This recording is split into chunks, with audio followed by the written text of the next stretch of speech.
September 25th, 2006. This is Diehard Gamer Radio, episode 15.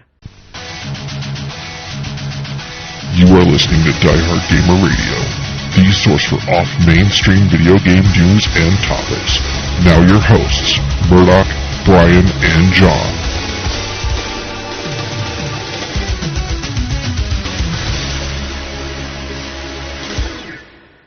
Welcome back to Diehard Gamer Radio. I am Murdock, and as always, I have John, Brian, and Steve. Boom! So if I didn't say anything for the whole show, would they know I wasn't here? Well, since you already said something that kind of defeats the If purpose. John podcasts in the middle of nowhere, does anybody hear him? According to our audience, sure, no. What is the sound of one John clapping? It probably sounds Fap. kind of like FAP. So we're going to go straight into our news bits. Not a lot this time around. The first is that the Wii is going to launch November 19th, 2006 for it's $250, $249.99. Yeah, less than $250. By $1. Now, and someone can either confirm or deny this for me, but Wrong! What I had heard was that GameStops and EBs were only going to allow people to purchase Wiis if they actually brought... No, wrong. Error. Actually, they were just trying that out in the Hawaiian market, and it failed miserably. So Can't imagine why. If Yeah, you're trying that's to a big- purchase a Wii, is that really the best place to go, or should you be down on Colfax? Okay, Perhaps. I'm going to have to edit You don't that. purchase because your then I'm Wii gonna down have there. to You explain just the whole use your Colfax Wii, and you use it carefully. Colfax, I it's think where that's the hose are. It's contextual clue as well to let the audience figure out what's going on. Okay. You always like the local Saints Row. So, next news bit, the PlayStation 3 launch date is November 17th, 2006. I'll believe it when I say it. Well, actually, no, I won't, because No, it'll be there won't be any shell. available. There won't be a damn thing for you to see. It'll be like little signs that say PS3 that say, coming soon! No, you They'll can't have to put up PS3 the sold out To a sign. country near you. Yeah. They might as It'll well be just put them up now. Do you have any more? No, we sold ours. Oh, how many do you have? One. We sold ours. Yeah, they All probably we sold was a box. Would you like a box? Well, that's No, when they that's turn around and eBay. put it on eBay. Yeah, No, it'll be like an hour later, and their pre-order list will be full. yeah. Assuming that people don't have to take out a second mortgage to afford the PlayStation 3. I'd like to sell my smallest child. Do you take little kids? Well, and Well, Jake yeah, for because 8 how years. else are they going to get enough Wiis to give out if they don't take little kids? I'm going to have to get my manager. there's going to be, people coming in and saying, hey, how come there's so many cars out in the parking lot? Well, people have been trading in a lot to get their PS3. Yeah. You see that 57 Nova over there? I'm telling you. So- 67 Nova. I wonder if buying the retro works as well, where you could trade in your PS3 as down payment on the car. Yeah. I don't know, that'd be kind of crazy if game stores took cars as trade-ins, though. Would it be the same system? They'd give you like $100 for it and sell it for $10,000? The only Yeah. stores that do that are pawn shops. So our next news bit is No place to buy a game. yeah. Our next news bit is that the Wii is not going to be Region 3, but the PlayStation 3 is still planning on being in Region 3. Why Nintendo is not going with the Region 3, I have no idea. So that you can't import from America to Japan. I'm really getting annoyed with all of this, next generation gaming news. At this point, I'm officially done. I'm just waiting till they actually release, and so they don't have another chance to contradict themselves 5 times before Yeah. it actually I think gets they out. just, every week, they just say, hey, let's play Scrabble with our press release from last week and see what happens. Ooh, look, It's not enough. They already got one foot stuck in their mouth. They're Bob. trying to get the other one in there so they can waddle home on their fat asses. Bob Dole really likes the PS3. I'm not convinced that the marketing department's really likes his Wii. our best source of information is just like a crystal ball at this point. No, it's Yeah. a magic 8-ball. Yeah. Shake it hard. Yeah. It shakes up and says, you get HDMI. Yeah, and the PlayStation 3's crystal ball is like HDMI, not yours. Yeah, when it's got like price increase, price drop, region free, region not free. Yeah. Blue fail. I Blue think win. they've got one that says the feature, one that says the price, and one that says the region. And so they just shake them up, and then they fit them together in some random format, and that's how you know. So they know what basically, their preference is. PlayStation 3 is using a choose-your-own adventure. If you want region free, go to page 5. No, it's more like pulling on the arm of like a slot machine. It's like, ding, HDMI, ding, America, ding, price drop. Yeah, God damn it, Kutaragi, just stop pulling the lever already. The only upside of that not being region free for the Wii is it's probably going to be just as easy to mod as the prior 2 or 3 systems they've put out. Yeah. Not a big concern. So our last news bit is the new Xbox 360 model may come with an HDMI port. May or may not. May come with an HDD DVD drive. Yes. It may come with an alien inside, they've which already- reads the well. games off the disc. There's little people inside. And then repeats them to you in Zentradi. It's kind of funny that it wasn't even a couple of days after some Taiwanese company announced that Microsoft had come to them asking how easy it would be for them to pump out hard drives, internal hard drives no less, that they released a press release. No, we're not going to be putting any systems out with a built-in hard drive. In fact, we've got one coming with an external hard drive. Well, we'd like you to drop another $200 to $300 on a hard drive. So I think they're actually afraid to put a hard drive in there because then they'd be up in the PS3 range. Well, I mean, they could have a hard drive. I mean, they could sell it for the same cost as the premium one. But at this point now, they've got the whole external connector thing. So why bother doing one with one that's They're built going to in? end up like the 32X. There's going to be like 5 things on top of your Xbox 360. It's going to be its own little MS tower. Nothing will ever compete with this Genesis, man. Oh. But, Or Genesis. yeah, that... this has been like the weirdest system launch ever. I mean, when I was in retail and had, went through survived the N64 and the Saturn and the PlayStation and PlayStation 2, but nothing's been as weird as Well, it's this, so unpredictable. This launch. I mean, there's nothing is the way it used to be. Nothing's going in any kind of pattern anybody can foresee. Everybody's saying mishmash shit that And I think I swear. everything's just so much bigger now, too. Yeah, I mean, there's a lot more money involved all of a sudden too, though, and I think there's a lot more pressure on them to put out something. Yeah. Not just some mass media device that is supposed to do everything except play games. well, I'm sure they'll find a way to do that. So next, we're going to go into our Tokyo Game Show report. None of us actually went to Tokyo, but we were fortunate enough to find websites for people who ponied up the dough to actually go to Japan and tell us about all these nice new things coming out. You need And Foley, some Japanese street music in the background of this. yeah, that could be any. Gee, Disney Daddy real- Warbucks, how was the show? Tell us. That's not Japan. That's not even America. But so after we looked at the pages of the booth babes, we decided to actually look into the news. Yeah, Was well, it just you me, decided or to look all at the news. booth I can babes say in that like the goes same both ways. outfit? I'm I not think they were all complaining. wearing the same clothes. It was Well, kind of the weird. Apple girl looks the same every year. She just gets a little hotter. Well, Either that or she loses a few more pounds. I can't tell which. is that even possible? I think so. I Oh. think they're just born like toothpicks. I thought they were all wearing these weird vinyl hoop skirts. It's kind of bizarre. Like It's Space 'cause this- Channel 5 or Yeah. Yeah.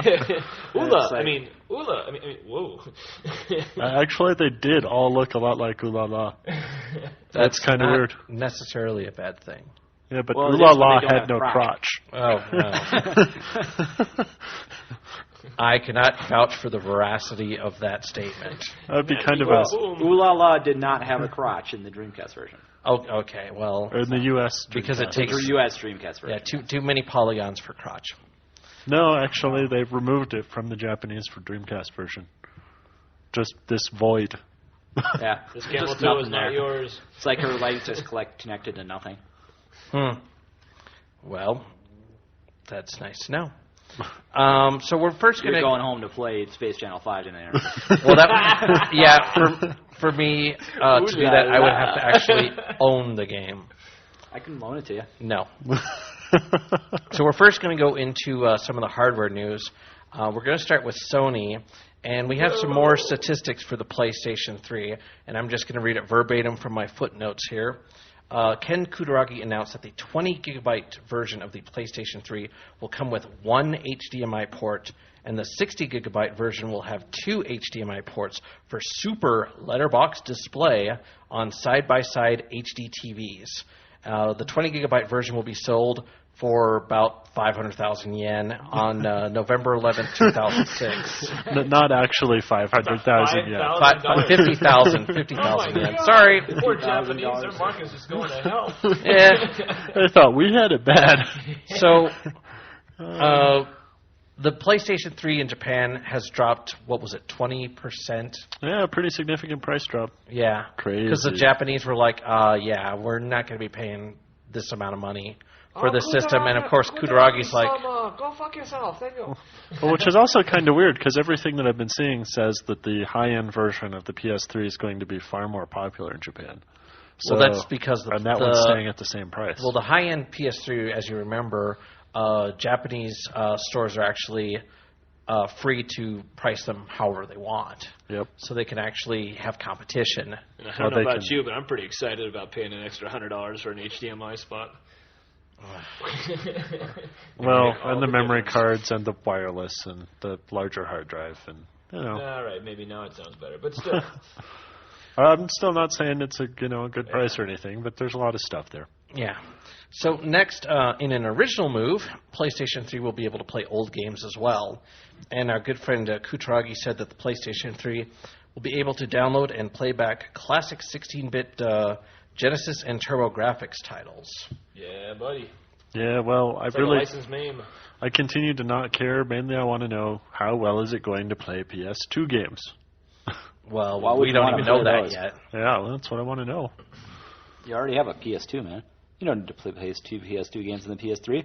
You want to play TurboGrafx games on the PS3. But when I buy a PS3, I will have to lose one of my current systems because I will be out of inputs. Sony will kindly sell you a larger system switcher. Not really. Yeah. So the last PlayStation 3 hardware news we already mentioned, which was the price drop in Japan, but let's go over it again. Us Americans. So we can get depressed about not getting one here. Hey, we're all rich in America. We don't need a price drop. Well, Ken Kutaragi had a very interesting quote. He said, and I quote, he said that Sony does not plan to lower the retail price of the PlayStation 3 in North America or Europe. The reason is that people in both regions were very well accepted the prices, but in Japan the feedback was not supportive. So Sony lowered the price by 20% in Japan. Besides, Americans vastly prefer the 60-gigabyte model, which sells for $599, and I call bullshit shenanigans. I think that pretty much means they, managed to find enough people to buy the launch shipment at $600. Yes. Of course, all of those people are going to put it up on eBay 5 minutes later. Yeah. So. And these people are like, hey. Johnny's got a grand. Yeah, and it's not hard to sell out of the $600 PlayStation 3 if you only make like 200,000 of them. Or we getting like 400,000 here in the U.S.? Yeah, 400,000. It is. Well, there's going to be 400,000 in the U.S. and 20% of those are going to be the lower end model. What day is it? Because 17th, I think. No, I mean, what day is today? Because the number is going to change tomorrow. Oh. He is right about that. No, I'll give it 2 days. They're slow on reporting. Yeah. News cycle's already over. We got to give it another day. So some software news from Sony. Not a lot. Parappa the Rapper, which is going to have a PSP port for some strange reason. Because it's been a while since we've had a Parappa game? Yeah. Well, it's a port of the PS1 version. Oh. It's not an original one. Sorry. It was optimized for the cell processor. Yeah. So we could have 8 Parappas dancing at once. Oh, yes. wait. 7. All governed by their own little pod thing.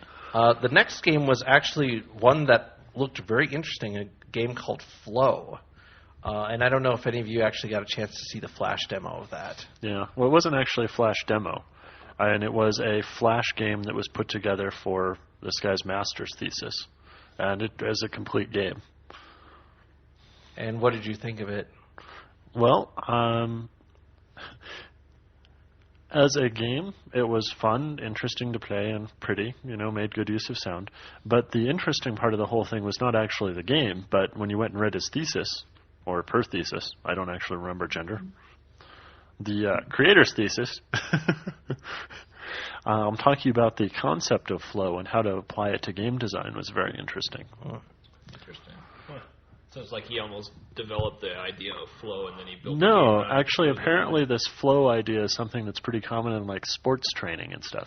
It's this idea of trying to come up with a good match for challenge and ability. And when those two are well matched, you get that feeling of being in the zone, which is called flow for this, apparently. So the idea is to come up with game design ideas that allow people to maintain that flow, to stay at the right level of difficulty that they want to be in. So what this Flash game did is it basically gave the player the opportunity to control their own difficulty level in a couple of fairly subtle ways. Things like if you encountered a monster that was just too difficult, it was very easy to just go on to the next level and skip it and maybe come back later when you were stronger. But it wasn't presented in such a way that it was obvious that that's what you were doing. It was more that just as you were going through, you adjusted the way you were playing so that it was fun and you got the right kind of difficulty that you wanted. It kept a flow in the game so that you didn't get tired of it or you didn't see it to be you too didn't hard get bored or easy. too anxious or, yeah. Okay. It's really fascinating. That is pretty So that's definitely one of the titles to watch for the PlayStation 3. Well, I mean, who knows what they're going to do for the PS3 version of that, but, I mean, I remember the one screenshot I saw that made it look like, I could do with another res. Yeah. And then a new improved vibrator. I mean, Yeah. resonator. I mean, Yeah, it was a vibrator. And then the With other a washable pouch for, after you stick it in your vagina. No. The other games that Sony mentioned were Lair, Genji, and Warhawk. Warhawk looked kind of interesting, but It continues to be one of the graphical showcases. yeah. Yeah, definitely. And it was multiplayer too, which sounded really interesting. And it was a huge improvement over the PS1 version. Oh, well. Well, that had to was be that hard. Like the third title that came out on the system Yeah. originally. It was like one of the 6. Hey, there's a lot of point-and-shoot multi-missile goodness in that game. It was fun, but it wasn't really challenging. It was just Well, no, it was kind of- point-and-shoot and multi-missile goodness. Yeah. The stuff that we're hearing about Lair and Genji is pretty interesting, though, because both of those are titles that were didn't get a whole lot of praise at E3, but seem to have improved significantly by TGS. Well, yeah. But part of that is, the gamers at TGS aren't just into, oh my god, it's a sports game. 10111. Well, I don't know. It's just a surprise to see 6 months later see that kind of improvement. Yeah. Next, Because none of the developers have slept in 6 months. yeah, well, there's that. Entirely possible. Next, we're going to go into Microsoft, and Microsoft didn't have a ultra huge showing at the TGS, Oh my God, the 360 was not huge in Japan. but they did have Lost Odyssey, Viva Pinata, and Gears of War. So more completed versions of each one. So I would be willing to bet the Japanese were most excited about Viva Pinata, and they probably weren't very excited about that. I don't know. Gears of War was just Viva Pinata.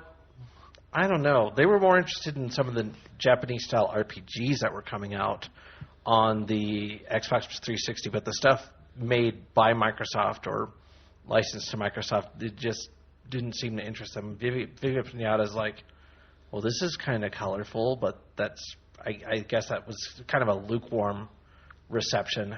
Oh, that's a bummer. Well, they If didn't you really can't like sell, Loco either, so I don't know. If you can't sell collectible animals to the Japanese, who can you sell them to? Well, Yeah, Nintendo's it could got the corner on it that. could just point be there. It just could be the design of the game. It just may need to be made more Japanese. Might need more chocolate entrails. Yeah. I think they were scared of Gears of War. Well, They were first-person shooters intimidated by the never large been American really shooter. that huge of a genre in Japan, so That's not not a big first-person shooter. Yeah, it's like a third person, really. Yeah, but still, It's pretty, though. Man, Oh, it's yeah. pretty. Japanese have So never been into pretty. like ultra pretty games. This is one of those. They like games that almost suck. made me buy the system. Well, they might. And then Nintendo, we have no idea where Nintendo was in all of this. They were home playing with their Wii. Yeah. Please. Yeah. Ooh. Plural. But it was. Here's the thing: it was actually kind of a surprise that Nintendo didn't show up because, major system launch, no Space World announcements, no showing at TGS. So it was just kind of strange that Nintendo would just go, screw it. It is another oddity of this launch, yes. So next, we're just going to go quickly through just some of the games that were kind of showcased. Our good friends at Sega had Virtua Fighter 5, which has it's got that PlayStation 3 controller, Brian. Yeah. It's got like that specialized real arcade controller that won't break in like 5 moves. Yeah, with the pink buttons. Super Monkey Ball on your Wii. That sentence didn't come Strangely out enough, quite that right. goes well together. Yeah. Yakuza 2. Wii and balls. You need 2 of them, though. So do you have to buy 2 copies for your Wii, or it's unbalanced? Seaman 2, which was actually kind of a surprise. Is that also on the Wii? No, it's going to be all over the Wii. And the one that Brian and I are really looking forward to, Fist of the North Star. Hokutonoken! Huh. But the I guess fighting- that kind of goes with them, too. But that fighting game looked really, really awesome. So, next, Ninja hand job. Yes. Next, our good friends It's at going to be followed up by more semen. Yes. I'm editing that. Next, we have The FCC might get mad at you. yes. Next, we have Namco, and we have Ridge Racer. Oh my god, a Ridge Racer game on a new release PlayStation. Now, with this Ridge Racer, it's supposed to have downloadable content via the PlayStation 3, which they're doing like that Gran Turismo thing, which we'll talk about in our topics and discussion here in just a It's bit. fun with microtransactions. Lame. Operation Troy, which is a Gundam first-person shooter. Another lame game. I thought you liked the Gundam games. I do until I read about this one. Ah. It'd be very lame. And then Gunpei, which is developed by our good friends at Q Entertainment, who did Lumines and Gunpei sounds Meteos. really cool. Yeah, so What is that one going to be about? Gunpei is a puzzle game that was created by the late Gunpei Yokoi, who was the developer who created the Game Boy, Virtual Boy, and the Wonder Swan. And he created a puzzle game. And it's, kind of an interesting puzzle game, but what Q Entertainment's going to do is what they do with most of these games. They'll infuse it with light, sound, and music and kind of bring it up a notch that way. So it'll be real interesting to Yeah. it'll be interesting to see because I do like what Q Entertainment did with every Extend Extra. So, I have faith. Okay. yeah. Our good friends at Konami, Metal Gear Solid Portable Ops, which is a... We were talking about this earlier. Yeah, this this could be was- very interesting. Yeah, and it's not standard Metal Gear Solid. It's...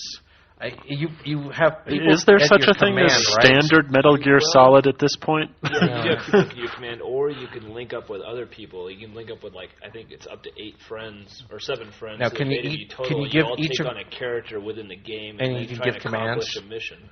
And can you give commands to your friends? It's like, hey, I need you to... Well, yeah, You know, you all work in conjunction with each other, but you've got to be careful because you've all only got one life. So- it gets even more interesting. So basically, it's going to end up in all 7 of your comrades are going to be in cardboard boxes. Yeah. Well, it is the ultimate defense. We're going to have some sort of little packaging plant where you all meet up, via the... I'm a box of Y'all oranges. with Please shipping ignore labels me. on each other, and y'all end up at the same place at roughly the same time. Elebits, which is a role-playing game, which kind of like... Are you sure? Man, I so can't tell what the hell that game's Yeah, supposed to be well. about. There's And more it than a seems few of like us out it's... well, I mean, it's on the Wii, right? And it looks like it's got something to do with, reaching out with your controller and, touching stuff. Yeah, it's I very don't know. bizarre. there. What, on the Wii? So Reach reaching out out and touching it? and touching things with your Wii sounds like a Child's game. or a child game that you would play with children. And then lastly, Metal Gear Solid 4, the big title for Konami, not a big surprise. Capcom, Devil May Cry 4, which will hopefully have a normal human difficulty level. Well, the greatest hits version of 3 did. Yeah. Phoenix Wright, or Gyakuten Saiban 4. So is that going to be a DS game again? Yes. With more stuff that you can do. Yes. So have we gotten to see 3 and 4, or 2 and 3 yet? My understanding is that the Phoenix Wright that came out, the very first one, is it's Phoenix Wright, I believe it's 2, and it's actually kind of a port of a DS, not Or a DS GBA game, but a game to GBA the game. DS. And then 3 is coming out this country as Phoenix Wright. I believe it's Justice for All. I think it's the subtitle. Yeah, so that's actually number 3 over there. Yeah, and then the 4th one is just coming out. But with the popularity of all these niche titles, I'm sure it'll come out here, which is good. Lost Planet. That's definitely one that seems to be getting a lot of buzz over here. Yeah, it definitely looks good. And Monster Hunter 2, which is that capture monsters, train them type. Is game Monster type Hunter thing. the one that you get monsters when you put your CDs in there? No, that's Monster Rancher? yeah. Oh, okay. It's I one had of the those. original Monster Rancher. That was pretty wacky.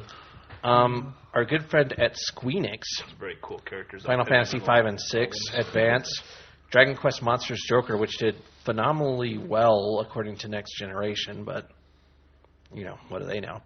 Is it an Project RPG Sylphid and or- Final Fantasy 13. Oh God, what a surprise! Another Project Final Sylphid. Fantasy game. What is Project Sylphie going to be? Is that going to be a shooter or? It looks like a first-person style shooter, but not in the sense of what we think of shooters as. So I think it's more strategy-based more than anything. I've only Crazy. seen just screenshots of it. So Yeah, well, I've seen our cinematics from the show, Yeah. so I got no clue. It looked very Japanese with characters wandering around and shouting, "No!" So I don't know. yeah, it could have been a game show for all we know. Could have been. SNK Playmore, King of Fighters Volleyball. Dude, you No, knew this I was am not coming. making this up. You knew But they this weren't was going to coming. let the DOA Extreme Okay. steal all the thunder If here? it's all females, I have no problem with this. It's when they get into like Shingo and Kyo. Or Iori, or Yeah, I don't need to see. Doesn't King any- of Fighters have like Oh, the entirely too blonde-haired many flamingly gay one. characters? Yeah, Benny Maru. Mario. Yeah. Ugh, Oh. that could be painful. And especially when you get to buy new swimsuits for them. Yeah, but I could imagine King of Fighters volleyball. Someone just spikes the ball and Terry Bogart's like, "Buster Wolf!" Blows it up right the through ball. the net. But now the real question is, so we have realistic breast physics. Does that mean they do realistic penis physics? No. Everybody's gonna be looking at Maya's chest anyways. The Wii seems pretty realistic. Yeah. Card Fighters DS, which Brian and I are looking forward to. Can't come out soon enough. Maximum Impact 3. Yeah. More retro compilations, including the Famitsu just had a report on the Samurai Showdown compilation. I also saw that SNK is getting off the Adams wave. They're moving to a Tato X2 Yeah, I just read about that hardware. today. And they're actually going to be coming out with some new games. And they're actually getting rid of the old pixels altogether and redesigning the characters. Yeah, the character designer for, I believe it's King of Fighters 99, they're redoing all the sprites based off that design of her sketches. So it's not going to be off, was it Falcon? Yeah. Who's doing it? Normally that, Not only that, but they've got a new Samurai Showdown in the works too. yeah. But the sounds Samurai great. Showdown compilation for the PlayStation 3 is pretty much bought. Yeah. It's supposed to have 6 titles on it. And That's about right because there actually is 6 of them if you count Samurai Showdown 5 special. yeah. And So I- we'll and see. then there's Tenkaichi too, so who knows? Yeah, or it could be, I hope the they role-playing put that game. Well, I don't think they need to put Tenkaichi in the compilation because that came out as a sold game already. Yeah. Next, a rumored Mark of the Wolf sequel. Oh my God, I hope this is true. Well, yeah, I've heard rumors of this. I even posted one on the Neo Geo forums a while back when I heard Falcoon's interview, but I don't. Yeah, I'll believe it when I see it. Yeah. They said they got halfway done with it, and then they stopped for some odd reason. Probably from the change to the different board. Yeah, every time that happens, you got to stop everything you're doing and just throw it away and start over. Lastly here, coming up on the last ones here, Tecmo Dead or Alive Extreme 2. Ooh, boobies. Big physical boobies. And Ninja Gaiden Sigma, which This is sounds more pretty boobies. Cool. Yeah. Well, As Rachel is a playable character, and Yeah. she's wearing pretty much nothing. how many times do we need them to sell us Ninja Gaiden again, though? I mean, isn't it about time we got a sequel instead of just, same version? It's big in Japan. Well, Hey, they've been able to sell people the same Final Fantasy for years. It can work for Ninja Gaiden, too. Get on the boat. and Hey, at least you buy a new Final Fantasy at different cutscenes.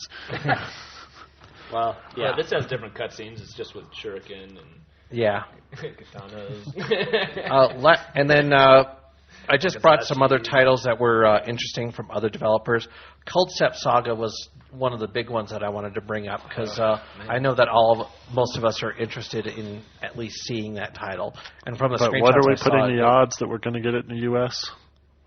Well, if Gaijin Works has their way, Okay. Yeah. our good friend Vic Ireland's new company, who said he's going to concentrate on releasing import titles for the Xbox 360. I'll believe it when I see it. And hopefully he's not going to end up like working designs and be like, oh, it's been 3 years. Maybe we should release the game by now. And the Xbox Xbox 720's out. Yeah. The Xbox 720. White Knight Story Which had a really impressive trailer that Penny Arcade just linked. Yep. and Blue Dragon, which is a RPG with character designs by Akira Toriyama. Yeah. It's the old, hey, let's get this person to do a role-playing, character designs, and the Japanese will buy it up. But apparently it had some of the coolest freebies at TGS. Oh, well, I'll have to buy it now.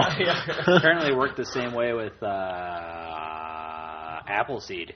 There's an Appleseed MMORPG out, and we're like, Well, wow, it's there's not an even an Appleseed RPG. MMO It was as well as like, an MMO. Yeah. And we're like going, hey, there's an Appleseed MMO, and we look and like, well, he did do the character designs for it.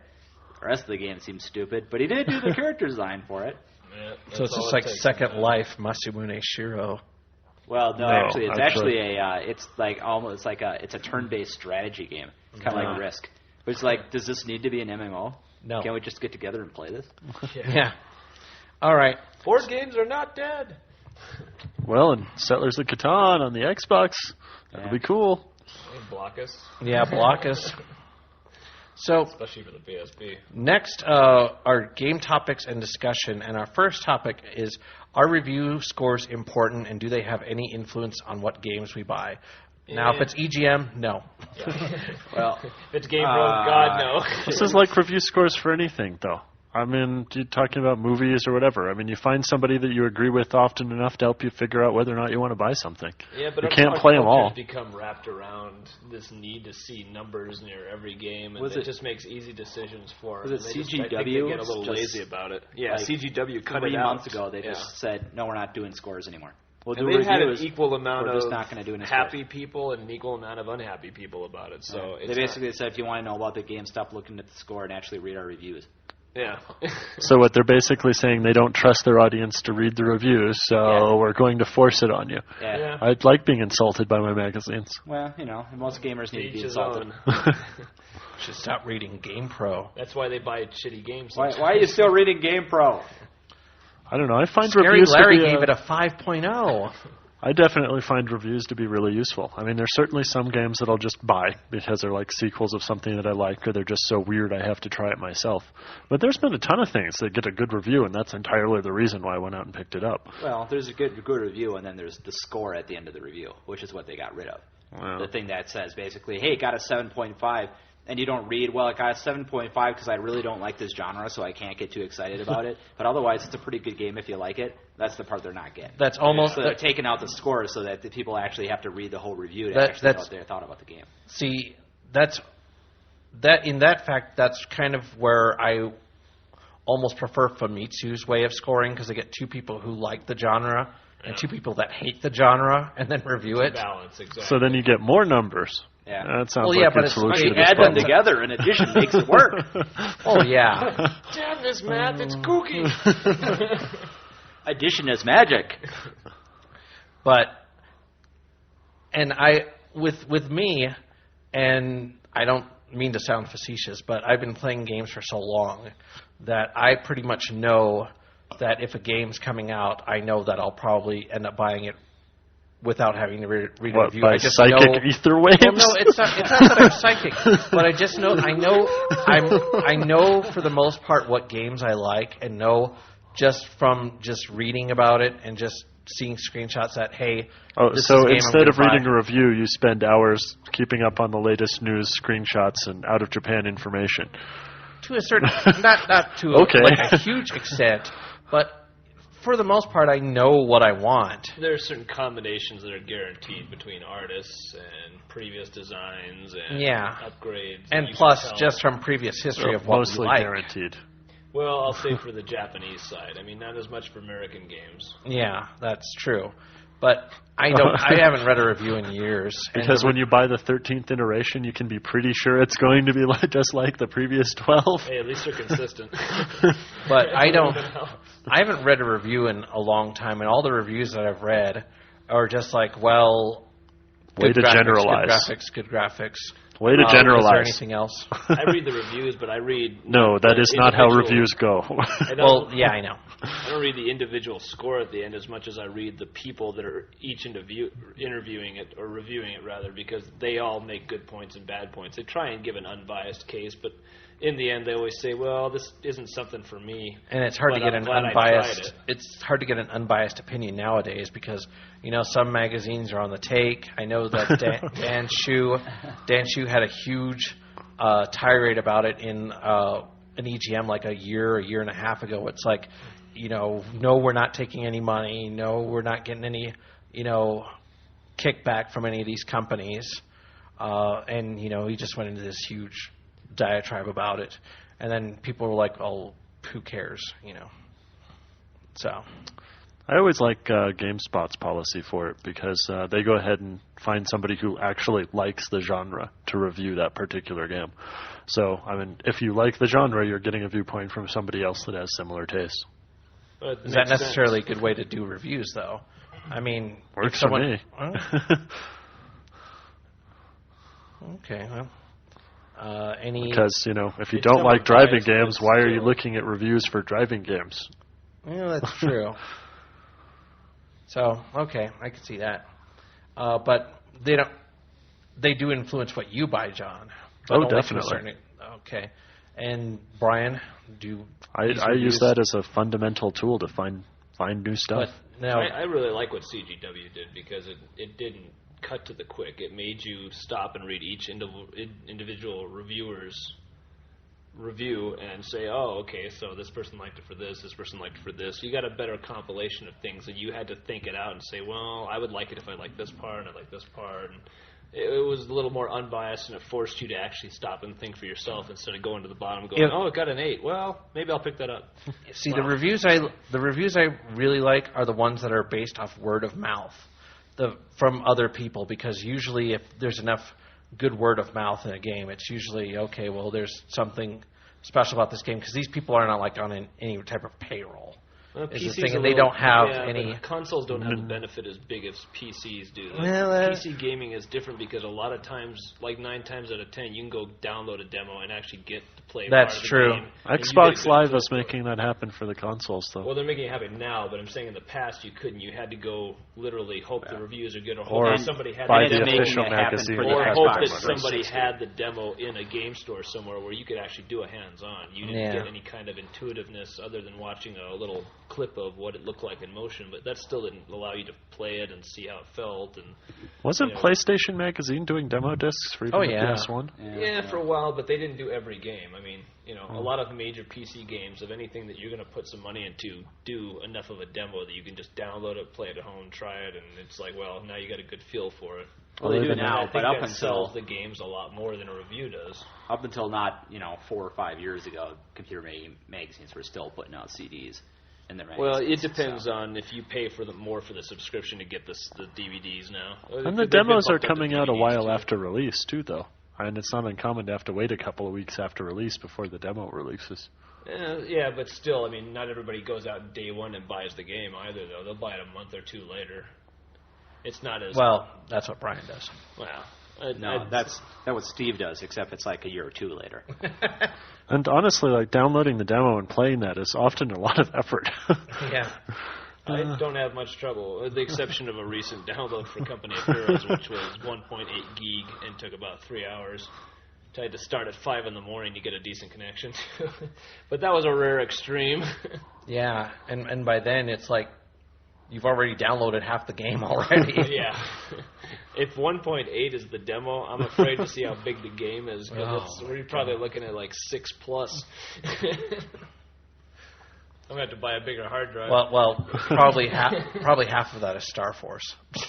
No. The smart companies are dropping that crap. Yeah, I know. Ubisoft was one of the first to say, okay, we're not going to force our fans into this crap. So we'll use entirely different copy protection. Yeah. That's great. So, in conclusion, review scores do help some of us influence what games we buy, but it has to be from a credible source, and some of us, like me, don't really... Well, so you're saying that the reviews you trust are reviews from people you know, basically. Yeah, for the most part. I mean, because these are people that I value their opinion. Yeah. But, you know, game magazines, they have their slants, and, you know, the problem with game magazines is that, first of all, their staff kind of changes often. So if you get used to someone and they're what they like, you know, 5-6 issues later, they're gone. And it's like, well, wait, I could actually relate to this reviewer. And just some of it just seems kind of out of the box type reviewing, where it's just like, well, here's A, B, C, D, and E, and this is what I liked and didn't like about all these points, and this is my score. It just seems very cookie cutter. But that's just my personal take. So, moving on, our next topic, and Brian will probably have a lot to say on this one. Gran Turismo to have a HD version where you pretty much have to buy everything. And is this a good or bad thing, and is this how games are going to be from now on? Lame. Now, to give our audience a little background on this, what's going on is that for the PlayStation 3, there's going to be a new version of Gran Turismo called Gran Turismo HD. And basically, when you buy it, you will be getting pretty much a boot disc. Lame. And when you put the game in, it's going to be like, okay, well, it costs you X amount of dollars for each track, and it's going to cost you a smaller amount for each car. The prices we've seen is like, what, $1.50 to $3 for a track, and like 50 cents to $1 for a car. Yeah. And considering that with Gran Turismo, you could have 30 tracks and 500-600 cars. Better be $1 for that boot disc. Yeah. No, the game should be cheaper just from the start, because they should know. I don't even think the game even comes with anything. I think it's just you get a few tracks. You get a few cars. There's 2 versions of this they're putting out. They're doing the GT HD Classic, which is the one that's going to have nothing. It'll literally have 0 cars and 0 tracks, and you'll have to buy everything. And sometime later on, they'll be coming out with another one that's going to have like 30 cars or something, and an equivalently small number of tracks. That's what I'll consider buying. But really, reading the interview with the developer for this one, basically what they're saying is that this game is the reason why Gran Turismo 5 will exist, and it'll still happen. So it's like somewhere, 2 years down the line, they'll have finished all this stuff, and they'll actually come out with a Gran Turismo 5. But it's like, if you want to play it now, you actually can. Yeah, and you can get these pieces as they come out. And I think we'll force you to use our online abilities. Well, and there's a really interesting idea here, though, because I think it's the idea of bringing rarity and ownership to some of these cars, which I think is an idea that matches well with car racing. As long as you can afford it. Well, are you an enthusiast? The idea is not that they expect people to go out and buy all 600 cars. They explicitly don't expect people to do that. So it's like, if you have this one particular car, you may actually only be one of a small number of people that have this, or that there would be like limited edition cars and such. which is kind of an interesting idea. Manipulated scarcity. I could see with a few cars, maybe limited editions or things that have specifications on them. They were talking to Sony at the time. But I'm not going to go down and buy 50 cars. I mean, that's just ridiculous. I'll wait till the finished version's out. And like I'm saying, it doesn't sound like they expect people to go out and buy all of them. It's an interesting Yeah, but it's not concept, going to hurt. They're not going to say, well, we're not going to take your money if you but decide. can you imagine the sale, the sale pitch they have to do at retail for this? Hey, that's a pretty cool looking game. Yep. So how many cars did it come with it? None. Really? Yep. You have to buy them. How much does the game cost? $40. Yeah. Put it back on the shelf and move to the next one. I think it was 30 that we're going to sell it for. That's still like that's a lot of money for not getting. Yeah, $30 for a blank disc. No, you get the opening. Yeah, you get the opening menu that lets you buy more things. You get menus. Somewhere along You know what? But if you consider that any next gen game here is costing about $60, you can immediately go out and buy $30 worth of stuff. Yeah, there's nothing there. Yeah, I mean, really. I mean, you've spent half your money on nothing, and then theoretically you could spend at least $60 just getting I'm just tracks surprised and that cars. this got past a thought experiment on the part of the designers. Like, wouldn't it be interesting to? And then you think about it for a while, and all right, well, let's get back to programming. All right. I think they're just trying to lead people on and get them in. I can see how they want to push and get this out and to start, and they don't have it all done yet, of course. Well, let me throw something at you, Brian. Do you think this is a necessary evil because the development cost for Gran Turismo 5 has become so astronomical that they have to at least put something out there that's going to generate revenue so that they can put that money toward the development of I think it's a neat test the new game. I think it's a neat way to see if people want to get certain cars, and maybe people, I can see how this would be a positive thing for people that don't have the time or whatnot to put in the game and go unlock a bunch of cars.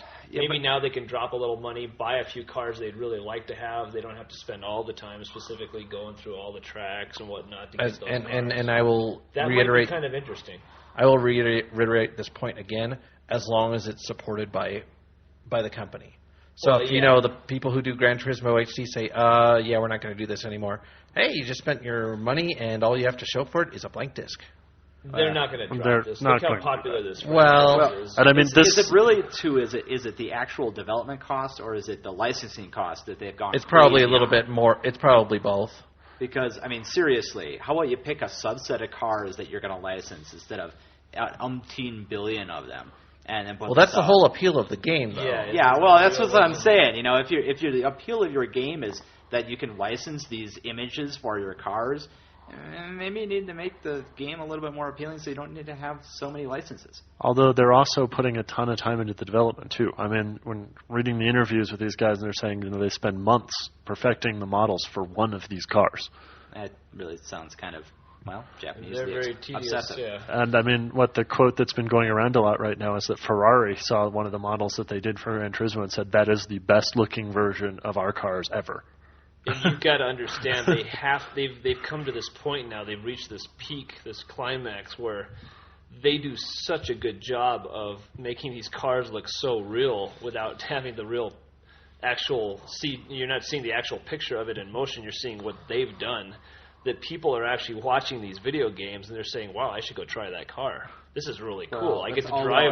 Without any real crash. That's all well and good, dynamics, but then you have actually, manufacturers paying them for the advertising. Gran Turismo 5, no, that's just they're saying they're going to have getting crash free physics. advertising. Yeah, that's what I'm saying. There's even actual if car dealerships in Japan that have PS2s in them, and you can come in and take a look at their whole model line of cars because you can't go out and drive them all. You can look at like 6 of their cars. This is really my point. Or you could buy a PS3 and it's the same price as a used car. If this is the case and the licensing costs are what's costing them so much and they're giving them free advertising, they basically need to start charging these people for giving them free advertising. And that's going to support your development, not this whole little micropayment bullshit. Well, this is working in reverse, though, now. I mean, they've gotten so popular that companies are coming to them. Yeah, they're still charging them to do it, but they're actually coming to them now and saying, we want our car in your game because we see how good all the other cars look in there, and we don't want just the other cars in there. You've got to have our car. Well, that's when you start charging them for it.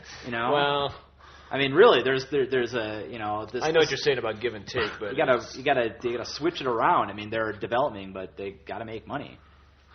It's not going to happen. So this micropayment thing, is this going to be pretty much how we're going to see games from now on? We're just...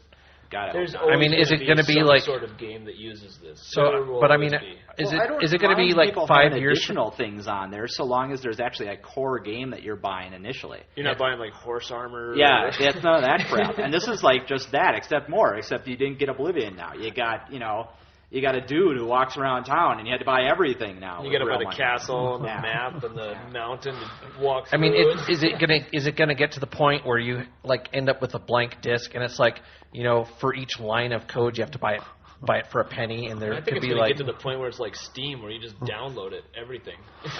Because that's great. Yeah.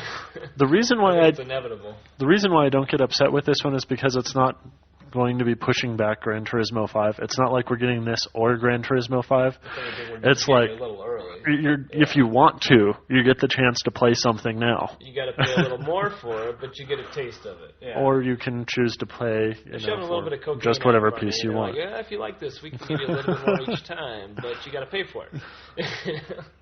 And I mean, for a car racing thing, that completely seems like something to me where you can get away with doing something like this. Because I could see just having a couple of favorite cars that I want to be able to drive on the new version. Just picking those cars you want to play. Now, my understanding, and you can tell me if I'm wrong with this, they were going to try and do the micropayment thing for newer versions of Guitar Hero, where you could buy new tracks via micropayments. Am I correct in that? Yeah, that's what I've read too.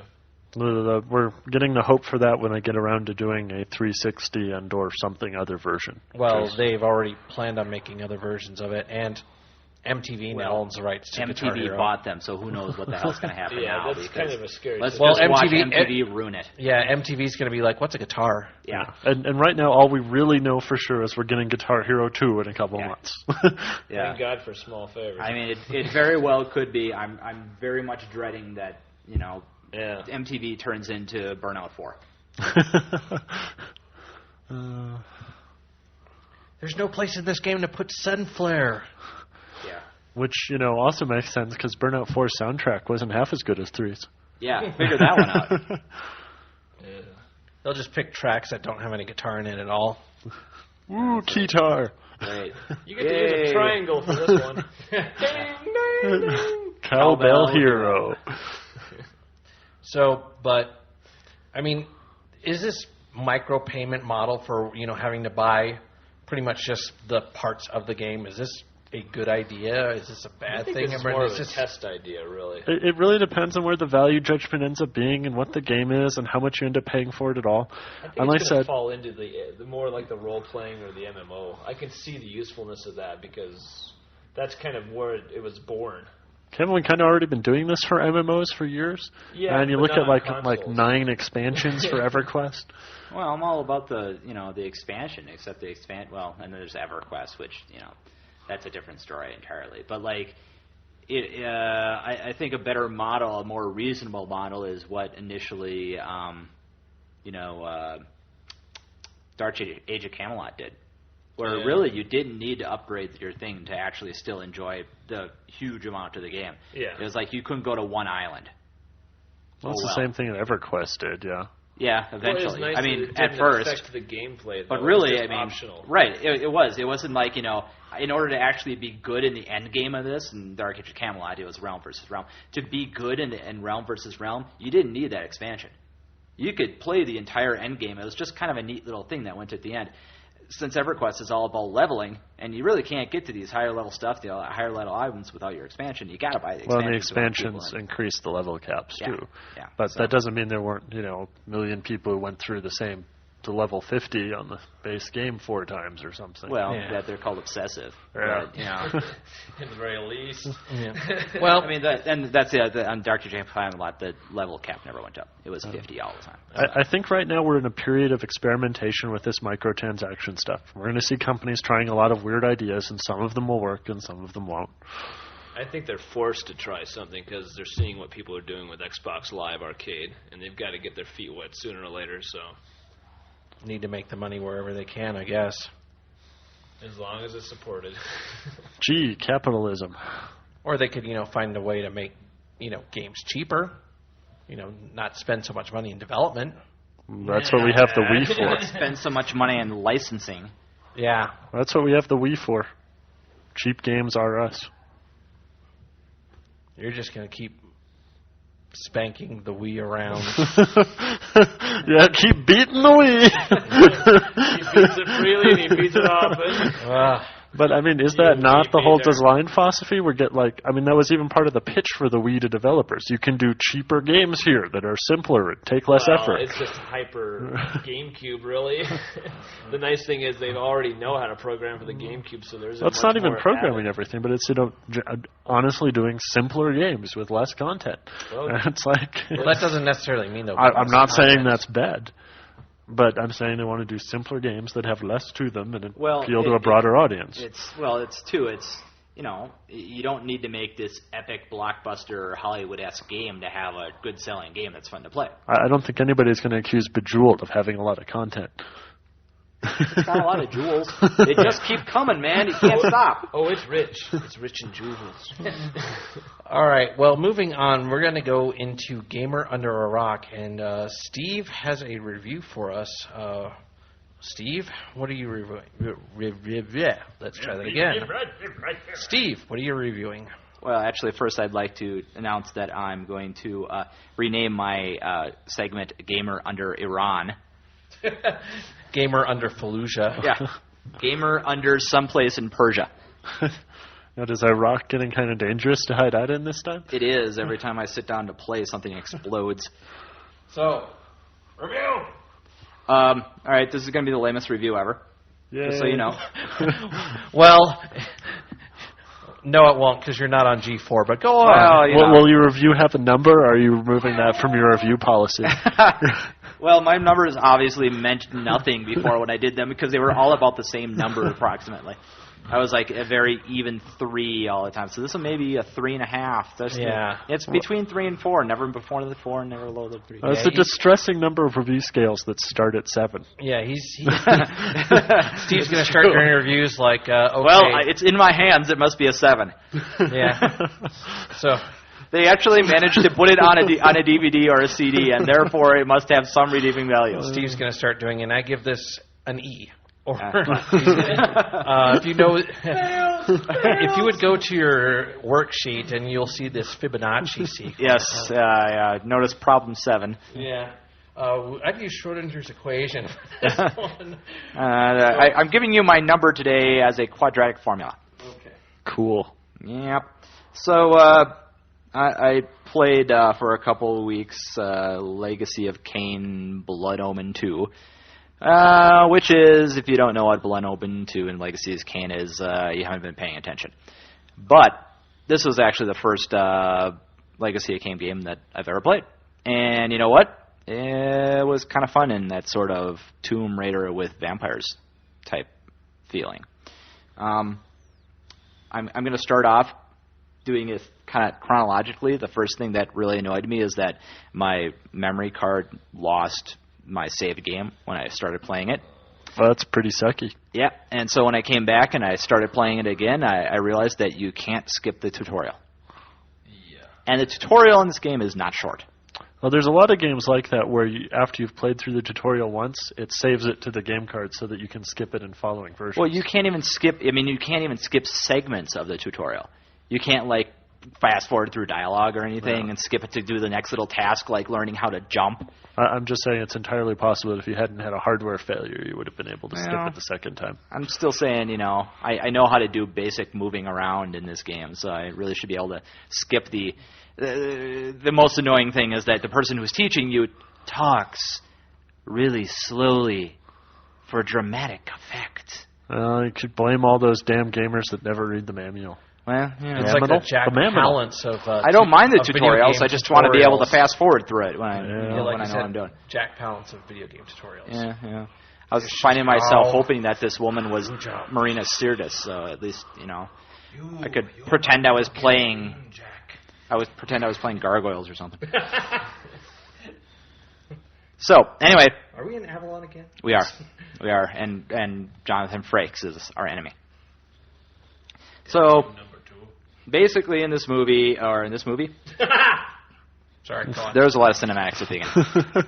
Basically, in this video game, in the previous, scene of this game, you were betrayed by someone or other and killed, or so they thought. But now you're alive again, and they want you to help them get rid of these guys, whose names I can't remember.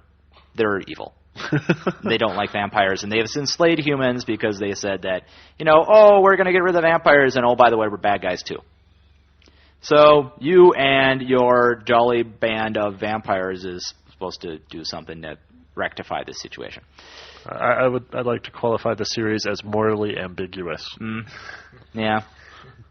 So, I actually, one of the things I liked a lot about this game was that the control system was very simple, yet it allowed you to do pretty much everything that you wanted to do. I also liked the fact that you were able to power up yourself without having to look around constantly for little things to power you up. Not much to, there's not much variance in the stuff that powers you up. It's blood and little chests that give you stuff. Just 2 power gauges, basically. And, just kind of 3. So, basically, you run around, and you've got your various little missions that you have to accomplish. After the tutorial ends, about 15 minutes after you've gone through the whole thing of following her around and killing, evil people that she doesn't like or something, and learning how to drink blood, which I really don't think you need to learn how to do as a vampire. You have to run around and make your way through a couple different parts of the city. One of the things that you learn is that you have these dark force power type things that let you do special things depending on dark gifts, I think they call it. Yeah, something like that. And, they include becoming invisible and being able to jump higher and being able to hit harder, that variety of stuff. And then you go through and do a lot of puzzle solving, and, it's, like I said, it's kind of Tomb Raider-ish. And then I got to a boss that was really annoying to beat, and so I didn't play much after that. Done!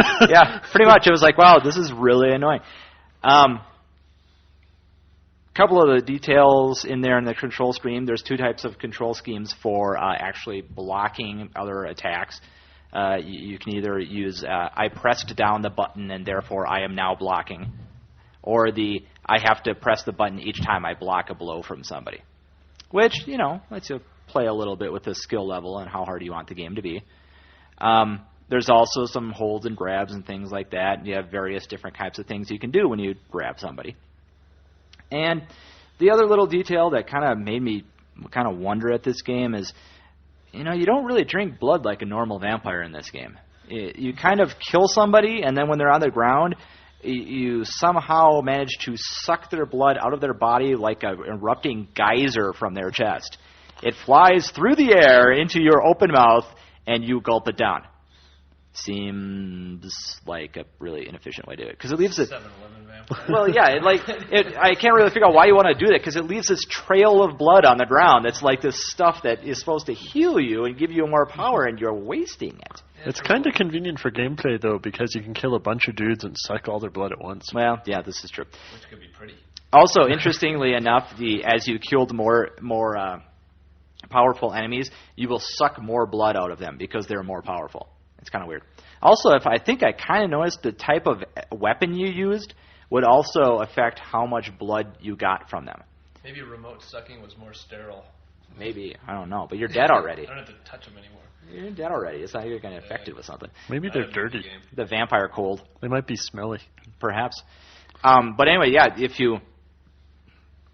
when you attack some people, you killed them right away, or you hurt them enough where they are kind of crawling away, and they'll die eventually if you let them crawl away. But it seems like if you sit up there and you start kicking them, they lose more blood, and so when you actually go to suck all their blood out after they're dead, you don't get as much out of them. So that's kind of an interesting detail. Better to get them when they're wounded and screaming for mercy. Yeah. You don't want to bruise a fruit. Well, yeah.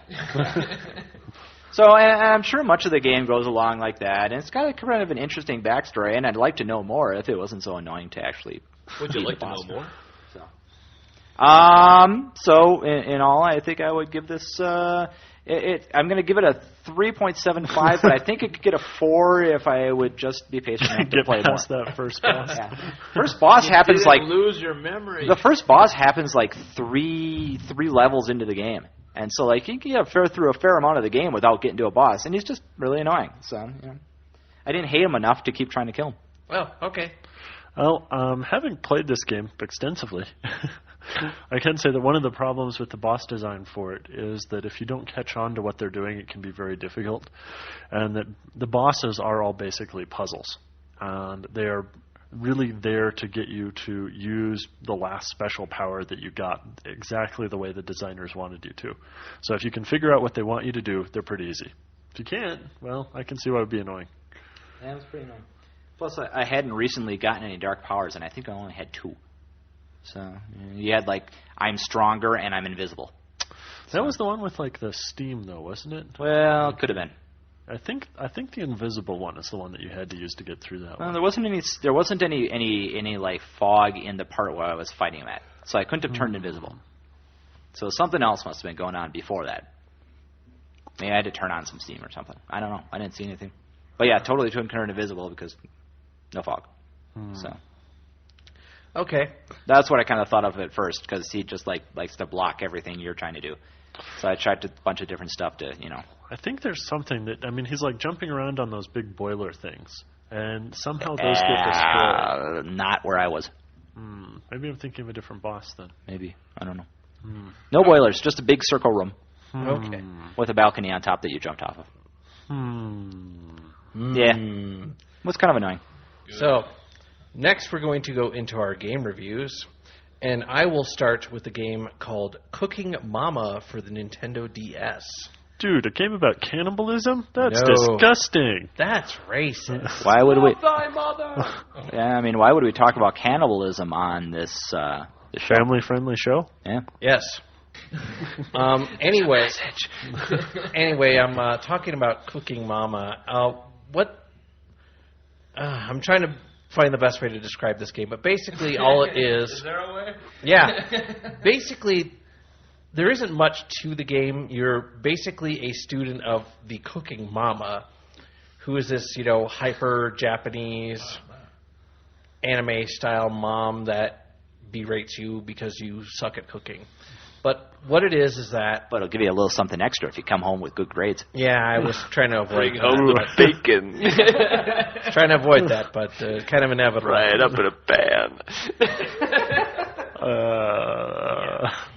So, with Cooking Mama, when you start up the Nintendo DS, you'll have a list of recipes, and you'll start out with like about 4 or 5 recipes, and it'll say, okay, first recipe is like steamed rice, real simple. So it'll say, okay, these are the steps that you have to do to make steamed rice, and each one is like a little mini game.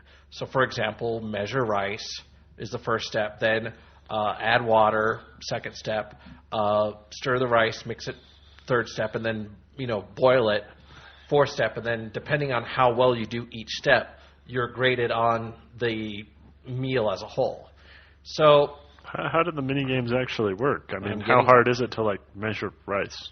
Well, I'm getting to that. The nice thing about the game is that for each mini game that you haven't encountered yet, it'll actually just go through and just show you this is where you touch, this is what you need to do, type stuff.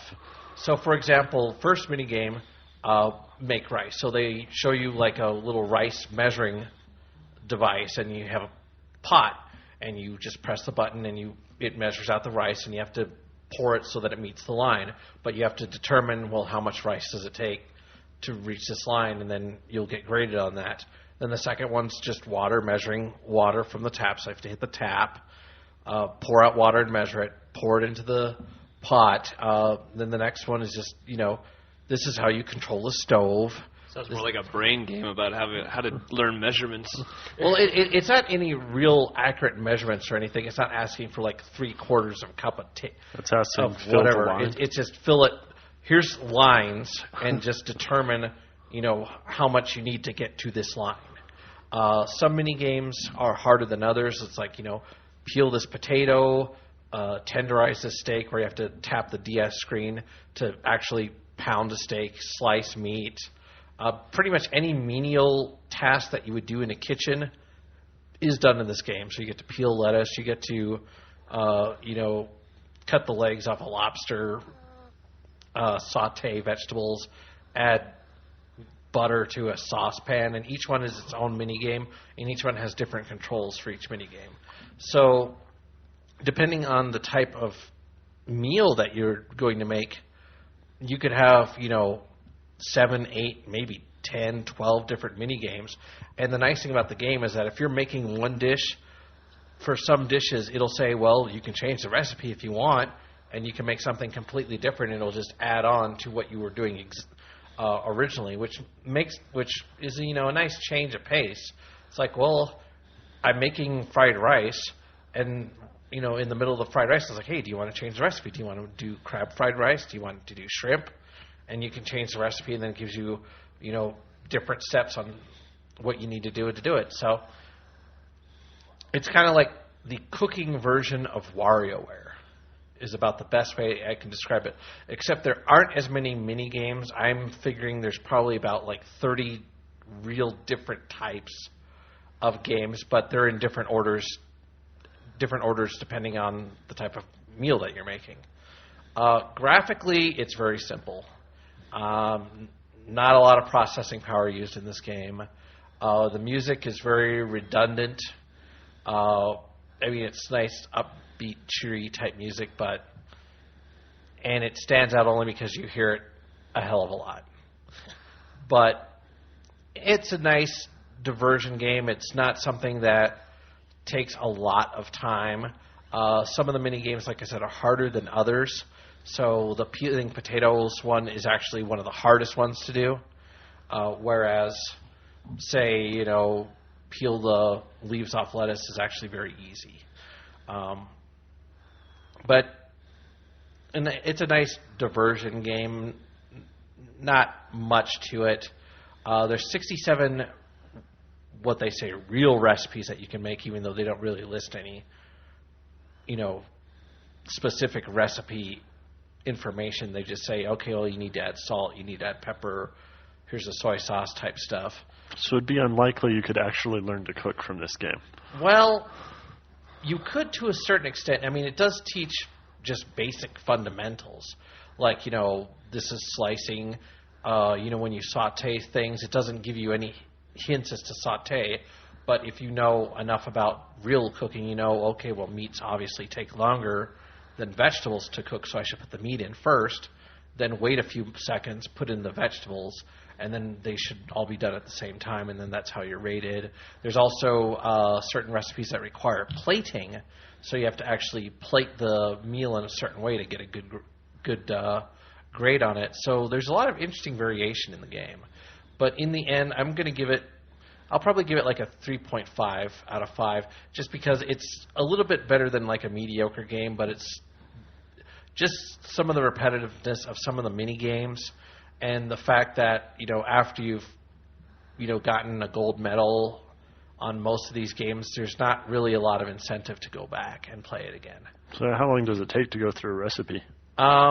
Depending on the length of the recipe, most of them only take, I would say, 5-10 minutes at the most. Really short to go through like an entire recipe. Like the longest recipe took me like not more than 10 minutes to go through, just because there were just a lot of steps.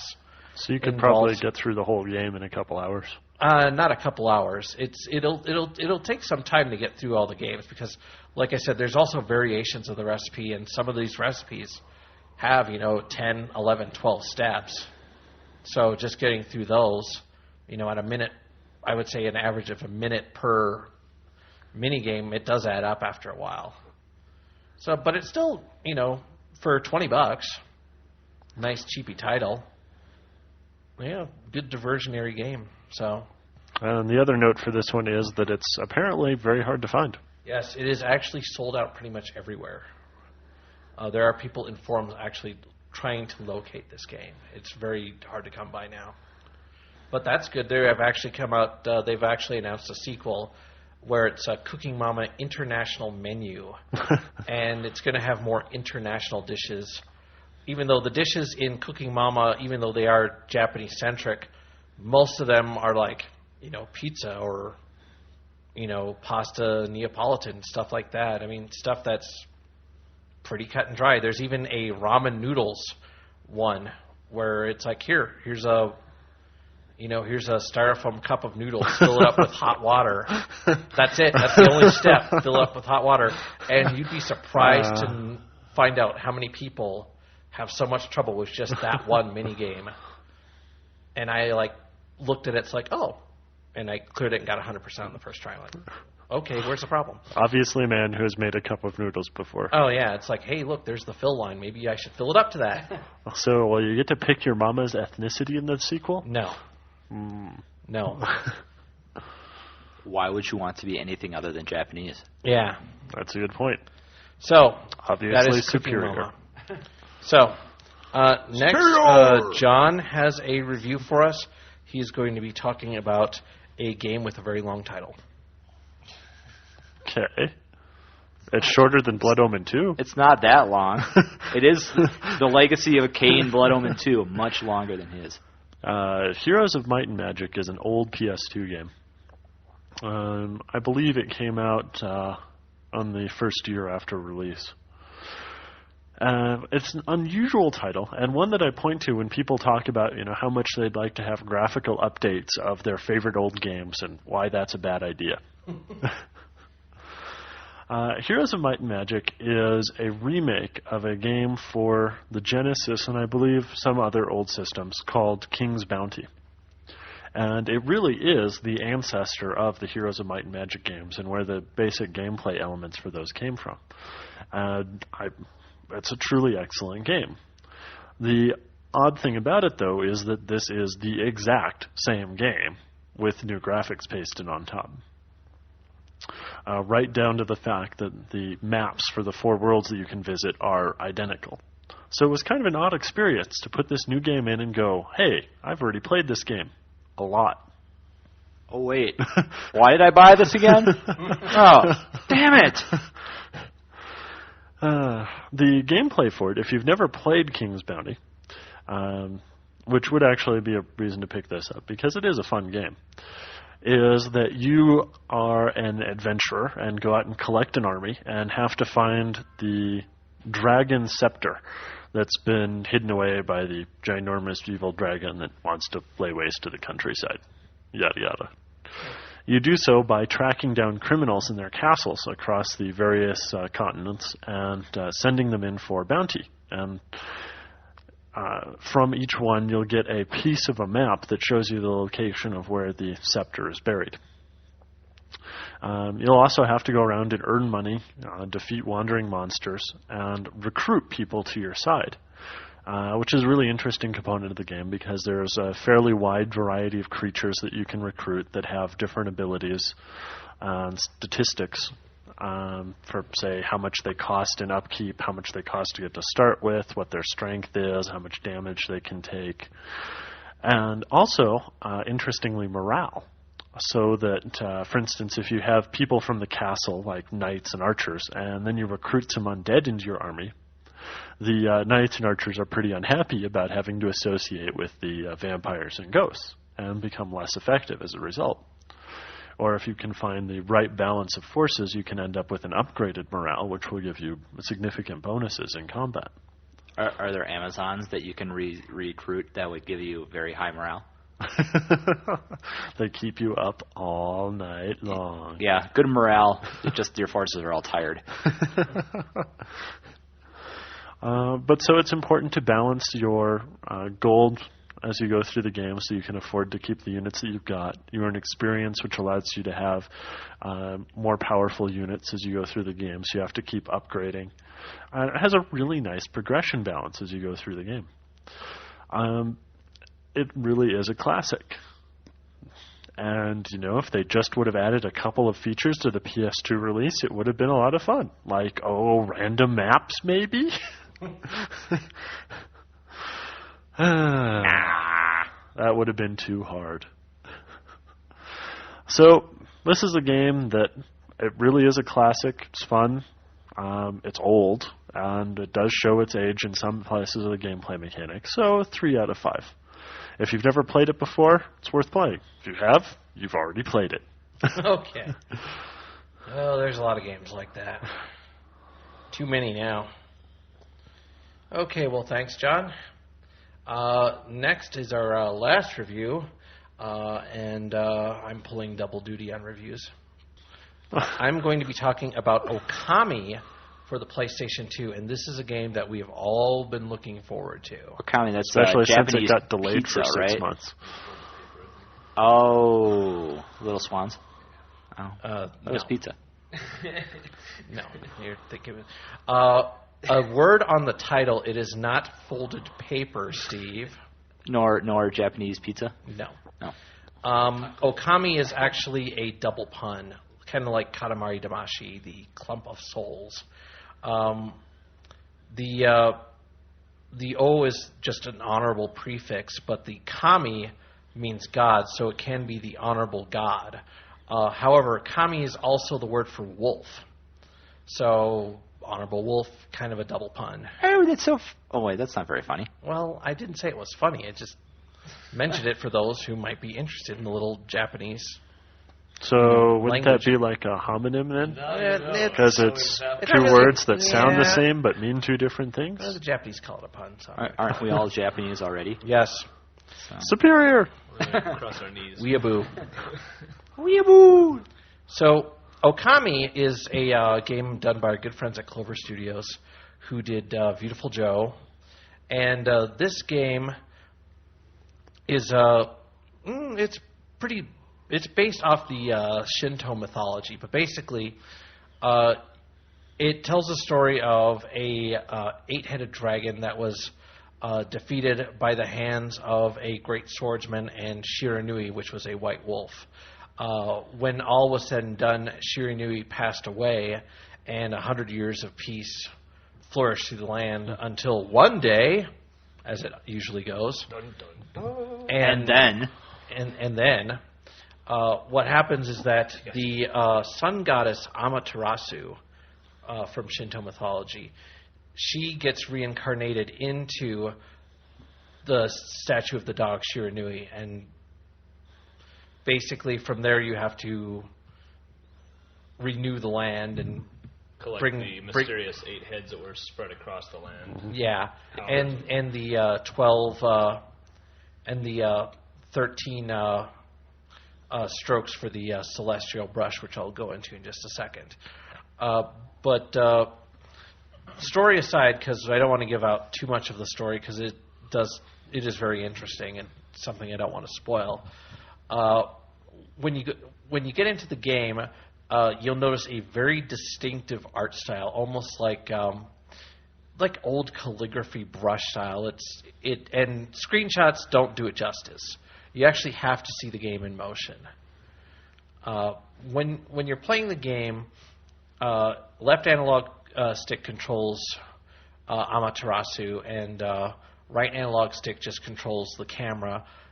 Camera, I wish would have been a little bit better. It's got this weird kind of behind the dog view, and you can't see behind you, and it's kind of just a weird viewpoint. Except if you tap L1, it pulls out. Yeah, which is what I use. But I'm just saying, for those who like playing it that way, you find it maybe a little bit weird to get used to at first. It's That's pretty just much me. a standard third-person camera perspective. Yeah, but that's me. Oh. I wish they'd had more camera angles too, other than just those. Well, I can kind of understand why they chose the camera angles that they did. But it seems more like an artistic choice more than anything. But I could be wrong. But graphically, absolutely gorgeous. Probably some of the most unique and distinctive graphics I've seen in a very long time in a game. But very distinctive, stands out. It's just really, it's a really pretty game.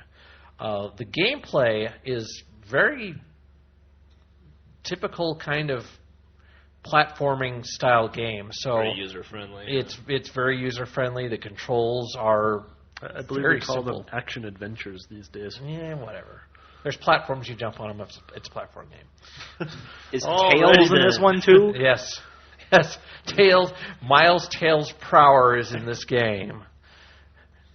Yes, you must go defeat Dr. Robotnik with the sun goddess. Who is trying to prevent Japan from being ever created? Yes. But there is a lot of Japanese mythology in this game. Quite a bit of some of the old Japanese fables in it. So some of it is going to be lost on American audiences. You know, they might be looking at it and going, well, this is kind of cool, but I don't really understand what they're doing.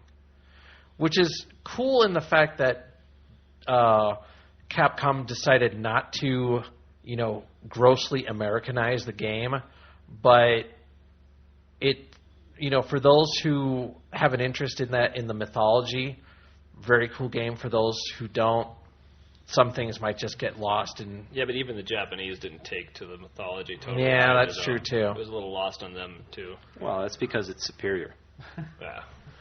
Well, and there's another part of it too. I mean, even if you don't know anything about it, like I don't, the nifty part about it is you're in this whole world that obviously has a lot of backstory to it. That doesn't mean there isn't enough information there that you can figure out what's going on. That's the thing. It does immerse you into the game because it's like, even if you're not familiar with the mythology, just everything that surrounds it, it draws you into the game. This, wouldn't be any different than getting dropped into the middle of, playing Knights of the Old Republic and never having seen the movies or anything. Yeah. It's not like you can't figure out what's going on, even if you don't know all the backstory. Yeah, exactly. And haha, Japan is like Star Wars. Wait a minute. That would mean that Star Wars was superior. which it isn't. Error. I am Anakin Skywalker. My shitty acting is ruining Saga. So basically, Japan has a very high midichlorian count. So Just a high bullshit count. yeah, that's on certain websites or vending machines. The gameplay is, like I said, for this action adventure game, very simple, very easy to get into. A lot of it's going to be exploring and just trying to figure out what you need to do next. And then there's the battles. As you're going around, you'll notice like little flags on the ground, and a battle will happen. Hit the square button to attack, and as the enemies lose color, you use your celestial paintbrush, which is the R1 trigger, and it comes out in like a canvas, and you can paint lines or circles or whatever that will do special effects, and you can draw little slashes and slice your enemies in half. And it's the celestial brush. That whole thing is just really, really just creative and just a neat way to It serves a greater purpose in the game, though. Yeah, it Like allows you to creating do more. bridges and waterways and Adding but stars just to constantly. How to do it, and what they did with it is just great, and just how they incorporated the calligraphy in the game was very original. There's also a big An interesting discussion about mechanic. this and why they didn't do this for the DS, because they thought they'd be able to use the stylus for it, but it really takes away from the mechanics of the game if you aren't using the controls as opposed to a stylus. Also, because the DS totally couldn't have managed this game. Yeah. Well, they could have made a different kind of version, but the point being is it actually plays better with the analog sticks than it would with any stylus. Yeah. And the control for the calligraphy and just the control in general, very easy to do. There's a lot of room for error, so you don't have to be, A1 super artist. You can also hit the triangle button and make a wider stroke, too, so it makes it easier to do things that take a wider amount of area. The triangle is actually pressure sensitive. So if you press it lightly, you can actually hit a thinner stroke, too. Yeah, but at least it allows that variation, too. If you want to make a bridge, you don't have to go back and forth 3 times to make a bridge. You just make one long, wide stroke. Yeah. And that's the nice thing about the game is that there's a lot of room for error, and you don't have to draw, you don't have to get a compass out to draw a circle or a ruler for a line. You can even be real sloppy like I am all the time in the game, and it still recognizes, he drew a circle even though it looks more like an egg. So, anything that you guys want to add on the game? Because I know you've been trying to log in some hours on it. I haven't really played much, but I think my only complaint for it so far is that going to the brush mode in combat does break up the pacing, and it slows it down too much. And it really, they never get too exciting because you're always going to this, basically pause screen to go and, draw your slash or something. I didn't feel that. I think it adds, some strategy to the battles. When you use the R1 button and go to the Celestial Brush during a battle, it doesn't break up the pacing for me because that whole thing is completely optional. You don't have to slash your enemies using that. You can completely defeat your enemies without even having to go into that. The only advantage it serves is that you dish out double the amount of damage that you would normally by doing that. It doesn't count against your time for the battle, so it's much easier to get a higher rating. Well, that's true too, but at a certain point you're going to get so powerful that it's not really you're not going to have to go into the brush mode to actually defeat your enemies, because I've gotten high ratings and I've never had to go into it. And if you're low on ink or something, sometimes you don't want to have to go into that mode to try and defeat your enemies. So it's just kind of how you play. Now, I can understand if you're with a boss where you would want to do that, but in normal, regular battles, it doesn't seem that it's a real requirement. It's just encouraged. Yeah, it's encouraged, but completely not necessary. And it doesn't feel like it breaks up the pacing, but like I said, it's probably just going to be a large part with just your playing style, I guess. I'd say go from this, hectic back and forth trying to keep monsters knocked down to, oh, well, let me go. I'm going to draw a straight line. Okay, up, back to the hectic battle. I mean, I got to the point where I just hit the button, do a straight line, boom. I mean, I was getting them off pretty quickly. So I'm not saying it breaks the game. I'm just saying that's my one complaint with it for the little bit that I've played. Okay. Any thoughts, Brian, or have you had a chance to play it? I like it. I really like it. I feel like I'm running around inside of an art painting. It's just yeah. It's there's that like art a and video woodblock games print thing of some again. sort. This is definitely a candidate for that. It really is Roger Ebert. unique. It's something that a lot of people probably enjoy just getting to see and play and try. And it's a neat experiment, and I'm enjoying it. Actually, I don't know that this is one that I'd bring up for the art and video games, because the artistic style for it is not a required part of the gameplay. You could be playing the exact same game with just a standard type of renderer, and the gameplay would be the same. Whereas Shadow of the Colossus, that style is part of the gameplay? I don't think the art part of that necessarily comes from the graphics, and it is a fundamental part of the gameplay. Which is, that was one of my continuing arguments for art in video games, is that for a video game to be artistic, it has to be, fundamental to the game itself, as opposed to being, some separate component, like just the music being well done. I think that my viewpoint is that there needs to be more games where a wonton appears. Yes. What flavor wonton? Yeah, I'll probably end up Well, that's editing what that. you would have to know what flavor wonton was in order to use the proper sauce to defeat it. So when that elemental wonton combat. was dangerous, would that be wonton destruction? Please don't give Yes, Acclaim element any wontons. ideas to make games. Wonton elemental combat. But anyway, for my rating, That'll be in Mama Cooking too. yes. Mama Cooking? Cooking Mama Cooking. A wonton appears. Yes. Do you do wontons in Cooking Mama? Actually, yes. Do you have to fold them? Are they craft Yes, actually, you do. Excellent. Yes, you are on your DS's folding wontons. So this game, I'm going to end up giving a 5 out of 5. Big surprise. It is that good. John will probably disagree with me. I haven't Well, played I don't enough think of we've it to played say enough yet. to really get that far yet. It is very good, but you guys already all bought it, so that's got to say Doesn't something. 5 mean it's Yeah. perfect? You know, it had a good price point. It's close too. to perfect. It's about as close to perfect as a game's probably going to get. Yeah, but it had a good price point too. It didn't need to Yeah. be super expensive, and it wasn't going to be super cheap. But And it's speaking reasonable. about games that are hard to find, this is another one. This one released for $40, didn't it? Yep. Got a nice $10 discount for some weird reason. Yeah, and this game is hard to find as well. It was sold out in 2 days? Well, I don't think most game places got more than 3 or 4 copies of it either. I know the store we go to, Game Force Denver, he got 8 copies, and they were all gone in 2 hours. And everywhere else is sold out of it, so...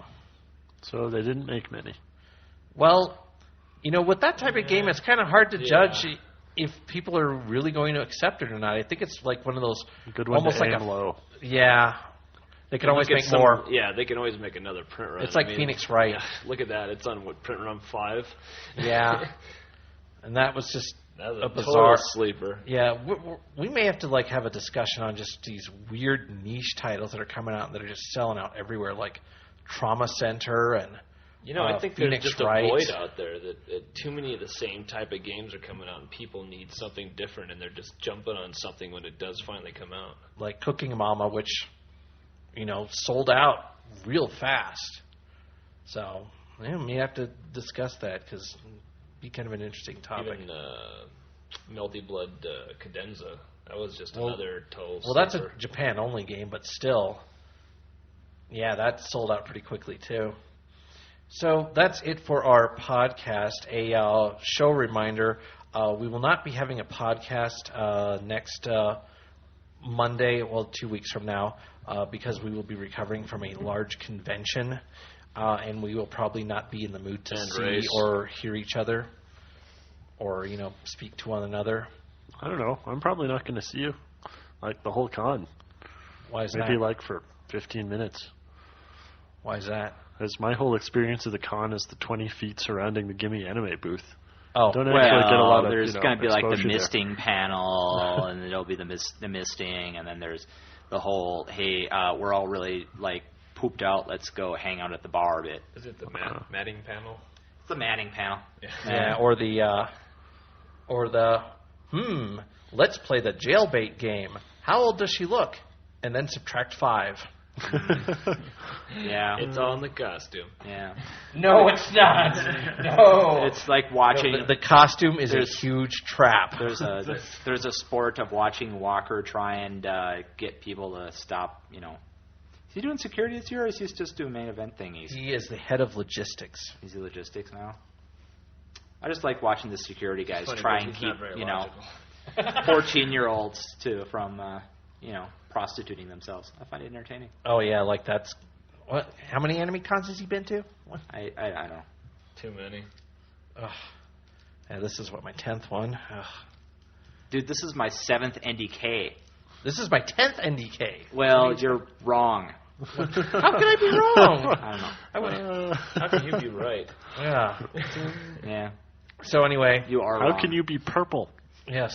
Damn you, Grimace. We're sharks! So, It's a Grimace anyways. like I mentioned, we won't have a show Had 6 2 arms. weeks from now. We will be in full And he recovery. stole shakes.